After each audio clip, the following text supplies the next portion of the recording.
இரட்டை இலை சின்னத்தை பெற லஞ்சம் கொடுக்க முயன்ற வழக்கில் மேலும் 50 லட்சம் ரூபாய் பணம் பறிமுதல் செய்யப்பட்டிருக்கிறது. இது தவிர டிடிவி தினகரனிடம் டெல்லியில் இன்றும் விசாரணை நடைபெறுகிறது.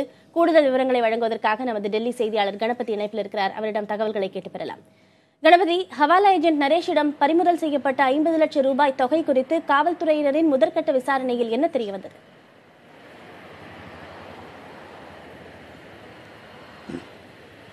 வெள்ளிக்கிழமையன்று நரேஷ் கைது செய்யப்பட்டது உங்களுக்கு நன்றாகவே தெரியும்.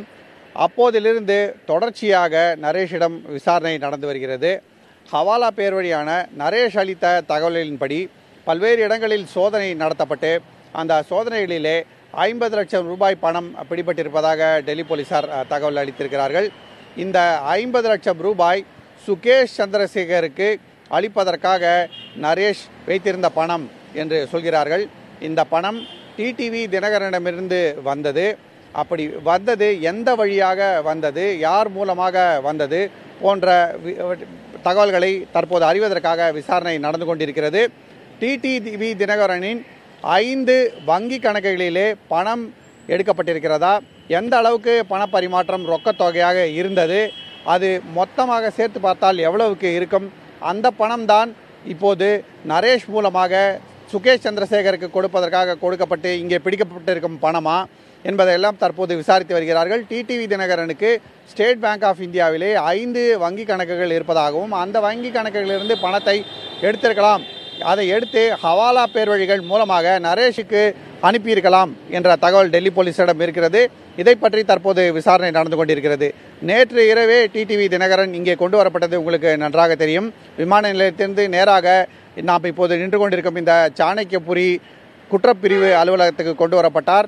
இன்று காலையிலிருந்து அவரிடம் தொடர் விசாரணை நடக்கிறது. இதை தவிர தினகரன் மற்றும் நரேஷ் ஆகியோரை 2 பேரையும் ஒன்றாக சேர்த்து விசாரணைகளை நடத்தி கொண்டிருப்பதாகவும் டெல்லி போலீஸை சேர்ந்தவர்கள் சொல்கிறார்கள். தினகரனுடைய நண்பரான மல்லிகார்ஜுனும் தொடர்ந்து விசாரிக்கப்பட்டு வருகிறார்.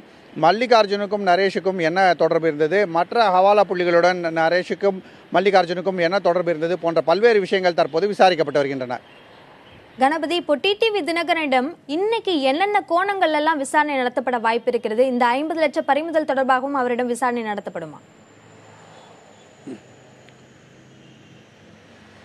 நிச்சயமாக ஏற்கனவே சென்னையிலே என்னென்ன விவரங்கள் திரட்டப்பட்டதோ அது குறித்து கூடுதல் விவரங்களை சேகரிப்பதற்காக அவரிடம் விசாரணை நடத்தப்படும் என டெல்லி போலீஸை சேர்ந்தவர்கள் சொல்கிறார்கள்.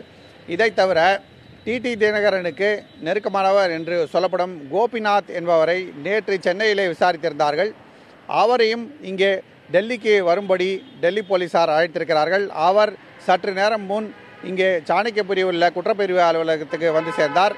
அவரிடம் இன்று மதியம் விசாரணை நடக்கும் என்று சொல்லப்படுகிறது.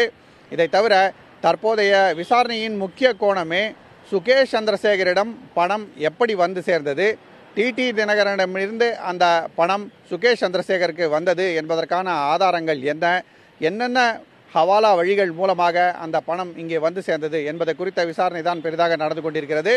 இதை தவிர டெல்லி போலீசார் இன்னொரு முக்கியமான தகவலையும் சொல்லியிருக்கிறார்கள். சுகேஷ் சந்திரசேகருடைய ஒரு போனிலே டிடிவி தினகரனை அவர் தொடர்பு கொண்டதற்கான ஆதாரம் கிடைத்திருக்கிறது என்றும், அதே போல டிடிவி தினகரனுடைய கைபேசியிலும் இதே போன்ற தொடர்புக்கான ஆதாரம் இருக்க வேண்டும் என்றும் அதை தற்போது ஆய்ந்து வருவதாகவும் சொல்கிறார்கள். ஆகவே அந்த வகையிலே 2 பேருக்கும் தொடர்பு இருந்தது என்பதற்கு கைபேசி மற்றும் வாட்ஸ்அப் மூலமாக பரிமாறப்பட்ட தகவல்கள் மற்றும் ஃபோன் கால்களுக்கான ஆதாரங்களை திரட்டுகிறார்கள். இன்னொரு பக்கம் பணம் சென்னையிலிருந்து டெல்லிக்கு, அதாவது டிடிவி தினகரனிடமிருந்து சுகேஷ் சந்திரசேகருக்கு எப்படி அனுப்பப்பட்டது என்ற கோணத்திலே விசாரணை நடத்தி கொண்டிருக்கிறார்கள். இந்த 2 கோணங்களிலுமே விசாரணை தற்போது தொடர்ந்து கொண்டிருக்கிறது. பத்மபிரியா.